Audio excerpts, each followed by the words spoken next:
deyək ki, sünnət icra edir, bəlkə o insan minlərlə sünnət edibdir, amma bu işin mütəxəssisi deyil, ixtisaslaşmış bir həkim deyil və o təbii ki, 5 uşaqdan birində rast gəlinəcək uşaqların anadan gəlmə sidik kanalının, hayanın, dərinin problemlərini görməzdən gələcək. O uşaqlar sünnət olduqdan sonra 3 il, 5 il və s. bir müddət sonra xoşa gəlməz bir mənzərə ilə təkrardan bizə həkimlərə müraciət etməli olurlar.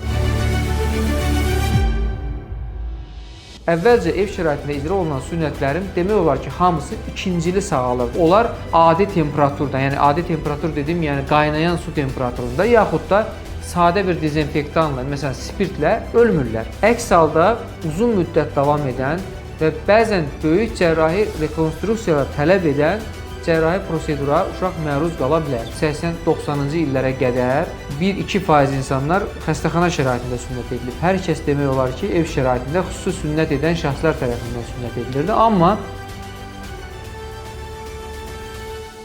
salam, hər vaxtınız xeyir. YouTube kanalında xoş gördük hər birinizi. Maarifləndirici videolarımıza davam edirik. Uşaqların evdə sünnət edilməsi məsələsinə toxunacağam. Sizlərdən xahişim kanalımıza abunə olmanızdır. Çünki yeni videolar yükləndiyi zaman sizə bildirimlər gəlir və buradan rahatca izləyə bilərsiniz. Bir kərə qeyd edim ki, bu prosedur daha öncələr mütləq şəkildə bilirik ki, bizim cəmiyyətimizdə, Azərbaycanda yaygın şəkildə istifadə olunubdur və tətbiq olunubdur və demək olar ki, təqribən 80-90-cı illərə qədər 1-2% insanlar xəstəxana şəraitində sünnət edilib. Hər kəs demək olar ki, ev şəraitində xüsusi sünnət edən şəxslər tərəfindən sünnət edilirdi. Təbii ki, 2 dənə nüansı qeyd eləmək istəyirəm. Birinci viruslar, infeksiyalardır.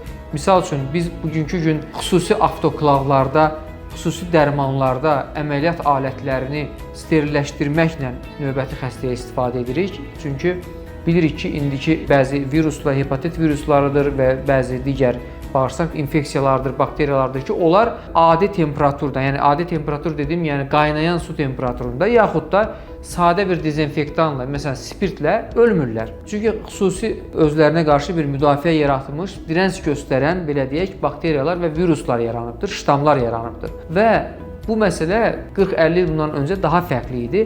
Xüsusilə bəlli bir şprisləri 100 dərəcə temperaturda qaynatmaqla steril vəziyyətə gətirilirdi və bundan istifadə edərək müxtəlif insanlara inyeksiyalar olunurdu. Eyni zamanda da sünnəti icra edən şəxs də həmin aləti, yəni kəsəcəyi aləti bildiyimiz spirtlə dezinfeksiya etməklə bir insandan, bir uşaqdan o birisinə istifadə edə bilirdi. Təbii ki, bunu birinci növbədə bu şəkildə etmək sterilizasiya baxımından yanlışdır. Virusların yayılması baxımından çox ciddi təhlükədir bugünkü gün onu etmək.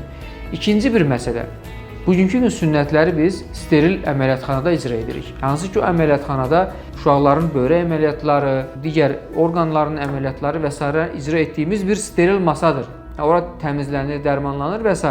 Amma ev şəraitində bu steril şəraiti ortaya gətirmək qeyri-mümkündür. Təbii ki də imkansızdır bu sterili yaratmaq. Ona görə əvvəlcə ev şəraitində icra olunan sünnətlərin demək olar ki, hamısı ikincili sağalırdı. Yəni, öncə infeksiyalaşırdı, onların üzərinə xüsusi dərmanlar tökərdilər, vannalar eləyərdilər, sarğı qoyardılar. Bəzən qanıyıb üzərinə yapışardı və zamanla o sarğı düşərdi, o yara sağalması bir müddət çəkərdi. Yəni ikincili yara sağalması olurdu. Çünki infeksiyalaşırdı. Amma sterilizasiya şəraitində olan sünnətlərdə belə hallar çox nadirən baş verə bilər. Çox nadirən baş verə bilər və digər ən vacib məsələlərdən biri isə sünnətli icra edən şəxs əgər mütəxəssis deyilsə, məsələn, deyək ki, sünnət icra edir, bəlkə o insan minlərlə sünnət edibdir, amma bu işin mütəxəssisi deyil, ixtisaslaşmış bir həkim deyil və o təbii ki, 5 uşaqdan birində rast gəlinəcək uşaqların anadan gəlmə sidik kanalının, hayanın, dərinin problemlərini görməzdən gələcək. Həqiqətən də onu ayırd etmə qabiliyyəti olmayacaq və belə olduğu zaman o uşaqlar sünnət olduqdan sonra 3 il, 5 il və s. bir müddət sonra xoşa gəlməz bir mənzərə ilə təkrardan bizə həkimlərə müraciət etməli olurlar. Bu hallar əvvəllər olurdu. Sadəcə valideynlər bu səviyyədə bilgili olmadıqlarına görə bu problemlər qapalı qalırdı. İndi isə sosial şəbəkələr, xüsusi ağıllı vasitələr, internetdən istənilən məlumatı istənilən şəkildə əldə etmək qabiliyyəti olduğuna görə insanlarımızın, hətta bəzi valideynlər ən son məlumatları həkimlərdən belə daha tez mənimsəmiş ola bilər. Ona görə xüsusilə qeyd eləmək istəyirəm ki, əgər bir uşağı, uşaq uroloqu, uşaq cərrahı, pediatr, müayinə etməyibsə, o uşağın xayası və sünnət dərisi normaldır deyilmə sözü yanlışdır. Yəni bu 3 mütəxəssisdən biri uşağı düzgün şəkildə müayinə etməlidir. Xayaları yerindədirmi? Sünnət dərisi normaldırmı? Misal üçün hipospadiya varmı, epispadiya varmı? Henoskrotal vev dediyimiz xaya ilə dəri arasında dəri problemi varmı? Ön tərəfə doğru əyriliyi varmı və s. Bu problemlər olarsa bu uşağı normal sünnət etmək olmaz. Adi qaydada sünnət etmək olmaz. Mütləq şəkildə o defekti düzəltmək, təmir etmək lazımdır. Əks halda uzun müddət davam edən və bəzən böyük cərrahi rekonstruksiyalar tələb edən cərrahi prosedura uşaq məruz qala bilər. Diqqətinizə görə təşəkkür edirəm.